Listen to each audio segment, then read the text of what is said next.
everybody. Welcome to the Kimberly Cloud Show. I am your host, Kimberly Cloud. Today, I have a very, very special guest here for the show today. Can you go ahead and announce to the audience who you are and where you're calling from? Well, thank you, Kimberly. I love that intro music, by the way. I'm Stephen Howard, and I'm calling in from Phoenix, Arizona this morning. Thank you, Mr. Howard. And I would love to know how I usually gear the show before we get into your book is I like to talk about your past leading up into your present or what got you to writing 26 books. So first, can you tell me a little bit about whatever you want to talk about your past leading up into your present? And then we're going to get into the subject of talking about some of your books leading up into the grand finale, your grand book that you would like to talk about. Well, thank you, Kimberly. Well, I was born in the United States, educated in the United States, but I've spent almost my entire adult life living outside the United States. I lived in Asia for 21 years, was based in Singapore, traveled all over Asia, worked for 4 different multinational companies before I started my own business in Singapore. Then I moved to Australia. I lived for 12 years outside Melbourne in the countryside in Victoria, Australia. Then I came back to the United States for a few years. My father had some health issues. I became his primary caregiver before he passed on. And then when COVID hit, I'd been going back and forth to Mexico a little bit just before COVID. And when COVID hit, I decided to go live in Mexico City. So I lived in Mexico City for 3 years. How was Mexico City? It was actually very nice. And I'm sorry to hear about your father too. So tell me about Mexico City. Do appreciate that. Mexico City is a wonderful place. It has something like 150 museums. I mean, you could go to 3 museums a week and not hit every one of them, I think. So, and I love going to museums. But it's a wonderful country. It's a beautiful city, wonderful people. But during the COVID, it wasn't as locked down as much as the United States. We could still go out to restaurants, grocery shopping. We even went to the cinema a few times, obviously taking precautions with masks and distancing and things of that nature. But we didn't have the kind of lockdowns that the United States went through. So I enjoyed those 3 years. I moved back to the United States about just under a year ago, moved back to Phoenix. I'm a desert rat. Like they said, I grew up in Las Vegas as a child. I lived in Palm Springs when I was taking care of my father, and now I'm living in Phoenix. So a hot, dry climate suits me wonderfully. Wow, that is amazing. So you've lived an awesome life, and tell me about your first book. That's what I want to know about your very first book. What made you want to write it, and what was it about? Well, the first book was about corporate image. And when I talk about corporate image, it's not about branding. It's not about logos. It's not like the Nike swoosh. It's about the ethics and ethos of an organization, the corporate climate, what the company stands for. So it was called Corporate Image Management and how leaders can manage that image, whether it's a Fortune 500 company or an entrepreneur with a small business. I got approached by a publishing company out of the UK. I was living in Singapore at the time.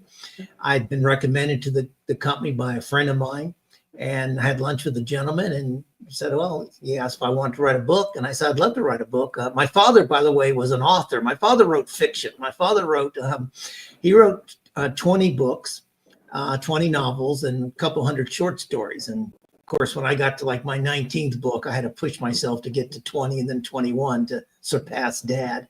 But anyway, first book, Corporate Image Management, published by a UK publisher. Went into 3 printings. It was actually also translated and published in Chinese. The Get out of here. Yeah, it was kind of a Chinese version of the book. I can't read it, but I have it. And so that just, I just say, hey, that was fun. I enjoyed that. And so I just started, writing after that. So that book came out in 1993. So about 32 years ago. So it's just under a book a year. I kind of average. So that's the background. So the creativity of the books that you've written, what was the genre of the books? Were they business related? Like what was the reason of creating these books? Who would have why would people want to read them? They're all nonfiction. Most of them are business related. I started off my corporate functionality when I was in the corporate world was marketing and sales. So the first few books were about marketing, sales, customer service. And then I segued into, even as a child, I used to collect quotes. I used to have a shoebox. I used to write quotations, copy quotations on these little 3x5 index cards and keep them in the shoebox. And so I started collecting quotes in Asia. And I developed a series of books called Asian Words of Wisdom, which are based on various sayings and quotations from Asian philosophers and business leaders and sages and politicians and people of that nature. So a series of quote books. And then I got into a couple books on personal development and professional development. And then I segued into leadership. And the last few books before the most recent book have been about leading, about leading people, about delegation, feedback, concepts of those nature. So everything's nonfiction, professional, and personal development.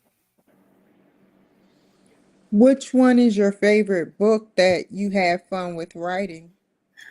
I love that. You put a good spin on that, Kimberly. Most people just say, "What's your favorite book?" And I always say, "Well, it's kind of like, who's your favorite child?" You can't say that publicly. But the one that was most fun to write,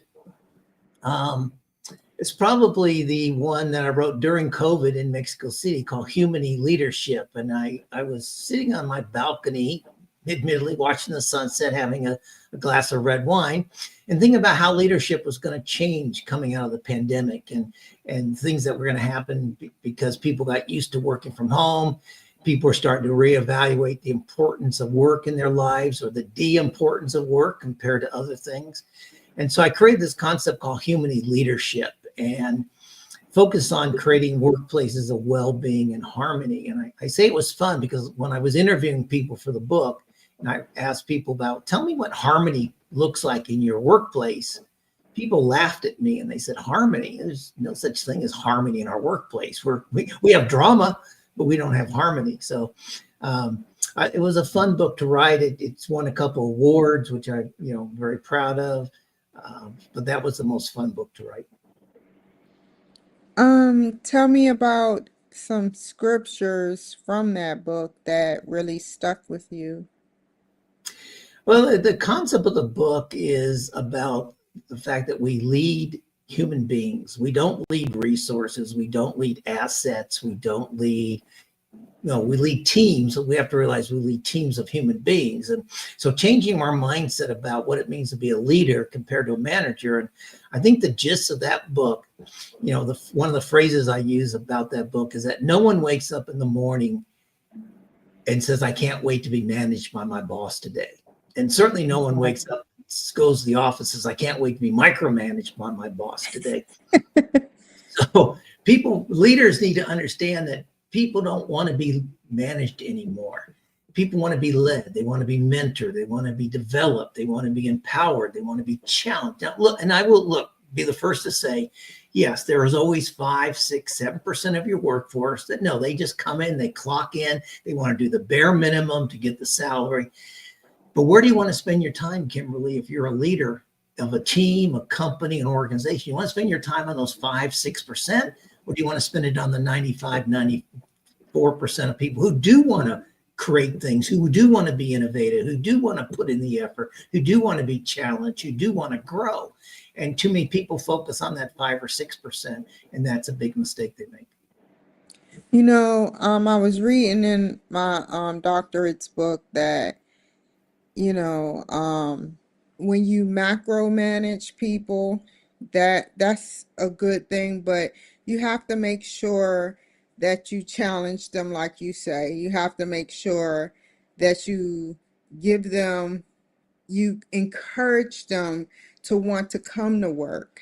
You encourage them to want to do things outside of the norm and want to just create, be like, oh, I'm ready to come to work. Oh, my boss is listening to me. Oh, I can talk to my boss, and it's a two-way communication.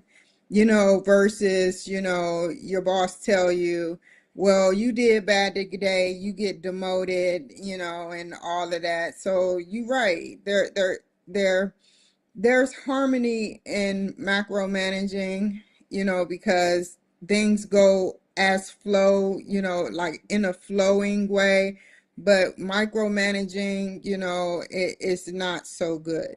To admit, Absolutely. that's how I feel. What do you think? Yeah, I totally agree with you. You're absolutely right. And not only do we want people to come to work, want to come to work, we want them to bring their whole selves to work, because we're hiring people for their brains these days. We're past the stage where we're hiring people for their hands. And if we hire people for the brains, we ought to want them to use those brains. And it's not just to think, but it's also be creative, to be innovative, to come up with unique solutions. I mean, people at the front end of the process, they know the mistakes, they know how to fix things, they know how to make things better. But the people sit back in the offices who spend all their times in meetings with other managers, they spend 80% of their time in meetings with their peers, and less than 20% of their time with their teams. They're doing things wrong. So I totally agree with you. Okay, tell me about your 15th book. We're moving up the ladder. 50, oh my gosh. I'd have to figure out what number. 15 was probably the book I wrote because of my dad. My dad, he suffered from early Alzheimer's in his later years. And as I said before, I was his primary caregiver. And I started researching what I should be doing about helping him. But also, I'll be honest, I was a little selfish. I mean, I always thought Alzheimer's was hereditary, it was a genetic disorder. And I lived by myself, and I thought, well, who's going to look after me if I get into my 70s, or my dad was 82 when he passed on. So, if I start having these symptoms, what can I do for myself? But in my research, I found out that really Alzheimer's and dementia are more lifestyle diseases, more so than genetics. Genetics does play a 5-6% component in it, but really it's what we do to our bodies in our 30s and our 40s, which increases our risk for dementia and Alzheimer's in our 60s and 70s. And as Tell me a little bit about that. Tell me a little bit about that. Well, Kimberly, the research now shows, part of it is that we lead a sedentary lifestyle. We sit around too much. And if we're inactive, the brain is the biggest user of oxygen and blood in our bodies. And if we're not active, we're not pushing that blood and oxygen into our brains. And as a result, we're killing off our brain cells. Research from UCLA shows that, that people who are obese, overweight, actually have smaller brains because the brain cells are not regenerating themselves. When I was in high school decades ago, I was always taught that our brain stops growing in our early 20s. And that's what people thought at that time. Well, no, our brains continue to grow into our 60s and our 70s. In fact, our brains probably grow into our 80s. There just haven't been enough 80-year-olds around to monitor and test. So, and I'll wrap this up with a real interesting statistics for your audience. Men who pack on the most abdominal fat in their 40s have the highest risk for dementia and Alzheimer's in their 60s and 70s. So that's what we mean by this lifestyle disease. So it's being inactive, not exercising, not being active, eating poorly, poor things, not getting sufficient sleep, stress, of course, as we all know, and we went through the pandemic. Stress elevates the bad chemicals in our bodies, and again, those chemicals go to our brains, and they prevent our brain from growing, from making synapses, and so all those things are lifestyles. So we can't prevent Alzheimer's and dementia, none of us, but we can reduce our risk for it just by changing our lifestyle. So I try to tell leaders about that. And also, by the way, it impacts their decision-making capability. So I was trying to tell leaders about that in my coaching and my keynote speaking. And they all said, I'll worry about that when I retire, until I told them how it impacts their decision-making now. And then I got their attention. So my 15th book is called Better Decisions, Better Thinking, better outcomes. And it's about, and the reason it's in that order, people say, shouldn't it be better thinking first and then you get better decisions? And the reason I wrote the book this way is the first decision we need to make is to change our habits, to take care of our brain. If we make that as a better decision, right? Then we'll get better thinking. Then we can create better solutions, and then we're going to get better outcomes. So that was my 15th book. Wow, that is amazing. I like that. Yeah, so Here's another thing for your audience that will surprise them, but this is why it impacts your decision making. When we're stressed, our brain reacts by going into what's called binary decision mode. Two choices, binary, yes or no, this or that, black or white, A or B. But so often, particularly in the business world, the decisions we need more options. We need option C, we need option D, which might be part of B and part of C. But when we're stressed, we will default into this binary decision making, which means we make less than optimal decisions, which is, again, the gist of the book is about protecting our brain, building and maintaining brain health will help us make better decisions. And one of those decisions is to catch ourselves when we're in binary decision mode, pause, and start looking for other options to help us create better solutions or more optimal solutions. So the chemistry in our brain go to two solutions, yes or no. Yep. And could we take a break and calm down and then come back to those, questions Absolutely. before we make the wrong decision? Absolutely. And the other thing I coach people on is that, because so often people come to you and say, Kimberly, we have a problem. We should either do A or B. What do you think? And you're in the office, you're working hard, you're under pressure, you make a quick decision. The thing to do here is not only to step back, but also ask some questions. Well, what do you think? What have you looked at?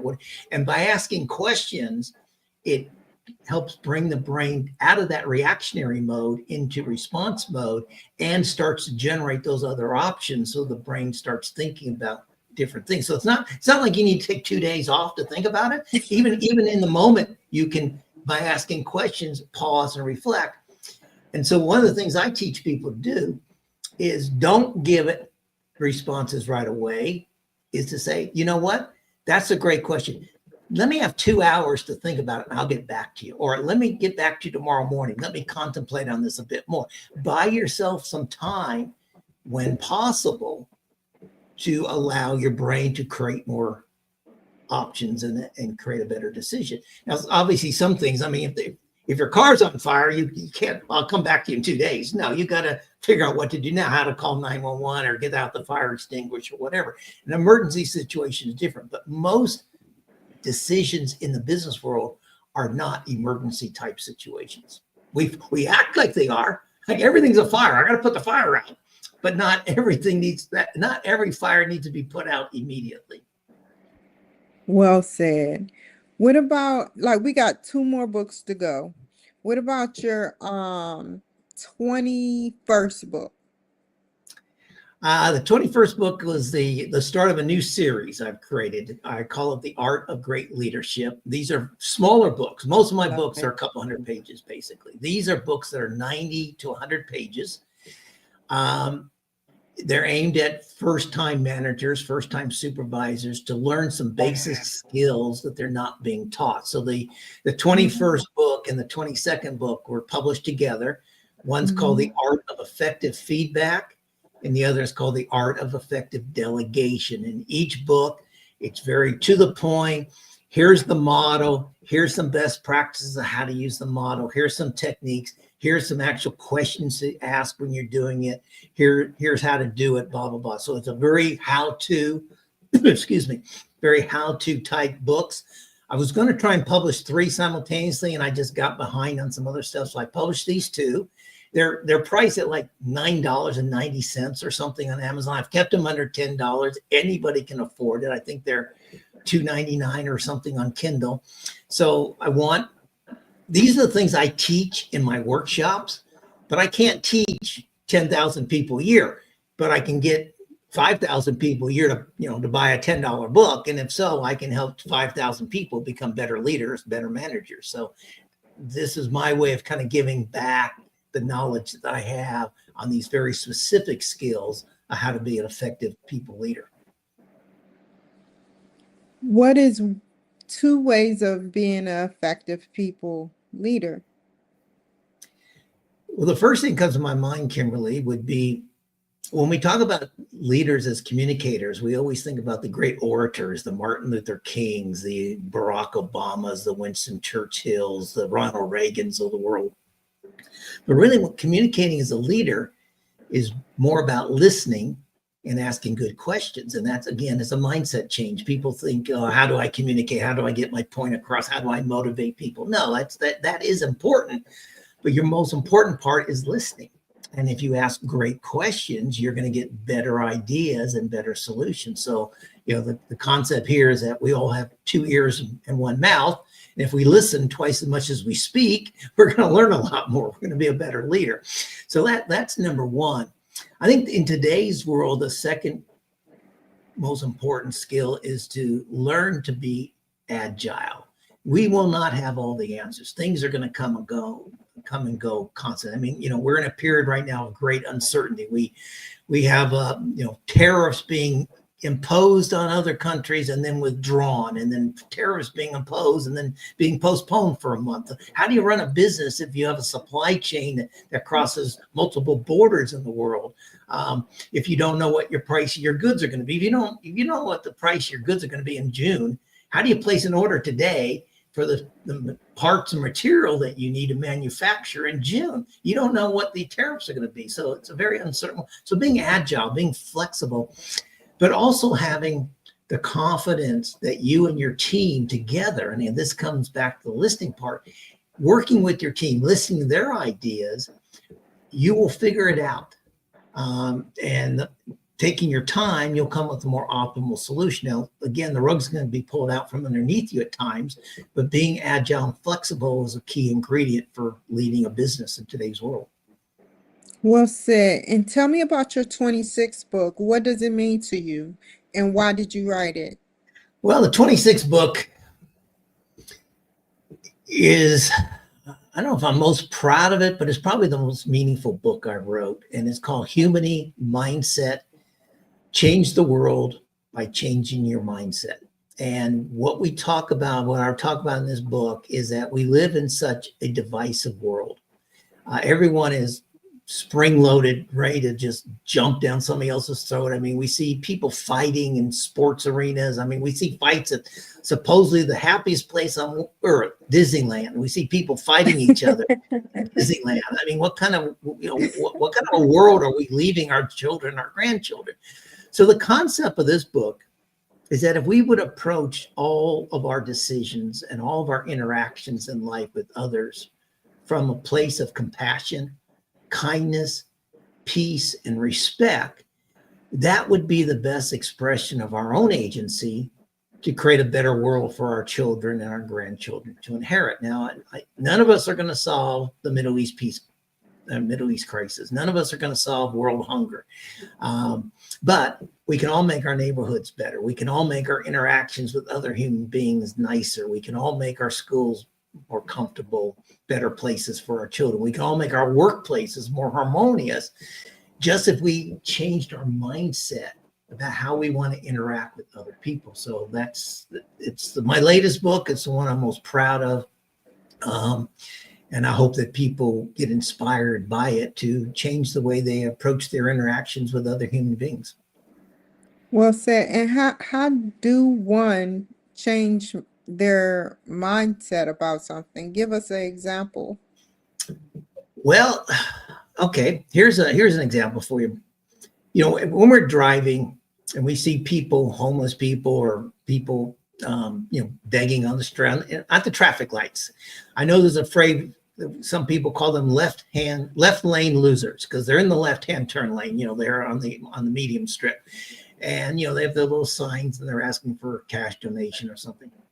Left lane loser, kind of a negative mindset about them. And typically majority of us, particularly those of us who've been successful in life at some level, look at the homeless people as losers. They're lazy. They're drug addicts. They're alcoholics. They don't have any ambition. All these negative connotations. Well, I'll tell you what, Kimberly, if life ever threw me such a hard ball that I was out on the street on my own, had no family support, didn't have a job, was living day to day, I'll be honest with you, I'm not sure I could survive. I think I would take the easy way out. I think I would take a handful of sleeping pills and a bottle of Venezuelan rum and say adios. So I now look at people like that who are going through these very hard times as people who have courage, people who have strength to try and survive day to day, to say, I'm gonna live another day. I'm not gonna check out. I see them as stronger than me in some respects. And so that's a mindset change. And so when I look at them, even if I don't have money to give them, at least I'll look at them and smile and nod and maybe silently say, peace be with you, or, hopefully you have a better day tomorrow, or, just kind of throw out some karmic energy towards them. But I certainly I don't disrespect them. I don't, look askance at them. If I'm walking the streets of San Francisco, I don't look at them and shake my head and go, oh God, what a bunch of losers you are. Because I kind of look at them and say, you have fortitude that I don't. So that's a mindset change, and it changes the way I approach them and interact with them. And when I can, if I'm having lunch in San Francisco and I have some leftovers, I always pack it up and have put it in a takeaway box. And, I'm not going to take it to my hotel because, I'm not going to be able to reheat it. I'll give it to somebody. Just whatever food I have left over from my meal, I'll give it to a homeless person, because now I try to treat them with more respect and understanding that they're going through a hard period in their life. I hope that makes sense. It did. And it's easier said than done, because some people are stuck in their ways where they sit up there and they don't want to change their mindset. Their minds are already made up. But Yep. I'm just like you. I I wish that there was some way that we could end world hunger and homelessness, but it's just not going to happen no time soon in reality. Yeah. No, it's not, but we can, again, we can't do it on a global basis, but, even my little, sometimes I same thing when I go to a fast food restaurant, a hamburger joint, and I see a homeless person nearby, I'll buy an extra cheeseburger, and give it to them, that sort of thing. Just, cost me what, couple dollars to rather than give them money, give them a hamburger. And, interesting thing, when I go grocery shopping, particularly in Palm Springs, where I live, there's a lot of homeless in Palm Springs. I would often buy these box of fried chicken, 8-piece fried chicken or baked chicken. And there was an encampment across the street or at a park between my house and the supermarket I used to go to. So I typically at least once a month would buy one of these boxes of chicken. I think it's like $6.99 or something. And I would take it over to the homeless camp and I'd hand it to them. The interesting thing is they don't fight over the food. They start to share it with each other. They break pieces off. If there's more than 8 of them, instead of each one getting one piece, they'll break it in half and share it. That is our core humanity. At our really core, we are nice people. We're kind, but we live in societies where it's a weakness to be seen as caring in some cases, and so we don't, and we try to have this bravado that we're better than them and what have you. So $6-7 once a month, what is that to any of us? But for them, it's a hot meal of some nutrition, some protein. So again, it's a mindset change. We can change our mindsets, but we have to do it. And that's what the book is. It shows you how to change your mindset, why it's important. But the fact is we can change our mindsets if we want to. Yeah, well said, Mr. Howard. And we're running out of time. So can you tell the people how they can, anything else though, I can edit this. Anything else you want to say about the book that really brings to light any anything to my audience attention? Well, in the book, I talk about what I call the power of five. And that is very simple. If during the day, we just smile at five people, we've made five people a little, made their day a little nicer, not about five strangers, people we pass, people we interact with when we're at the grocery store or a restaurant or, Staples, wherever we're at. Now imagine that each of those five people replicated that. They smiled or were kind to five other people. That's 25 more people. So now we've indirectly impacted 30 people. And if you do that 5 times, if everyone did it to 5 other people, you'd end up impacting over 1,000 people indirectly a day. Do that 7 days a week. That's 7,000 people a week.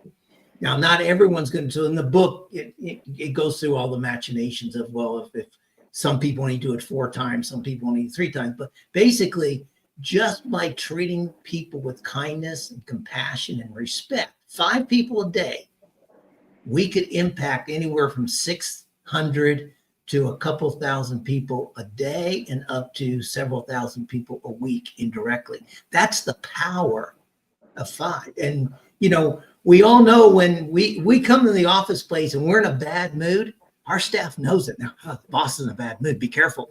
So our moods impact other people. Well, if we're happy, if we're being compassionate, we're being kind, that same mood can cascade onto others. So read The Power of 5 in the book and think about the impact you can have on the world, your world. Right. And, I hate that statement when they say the boss is in a bad mood, be careful, because the boss need to learn not to sit up there and use their attitude or their mood and take it out on the rest of the people, because Absolutely. that's wrong.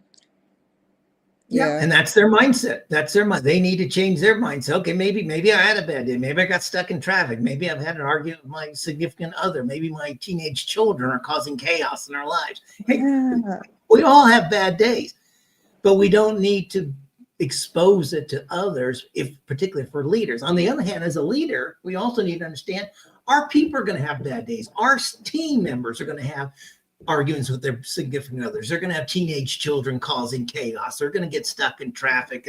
Their credit card's going to get declined for whatever reason.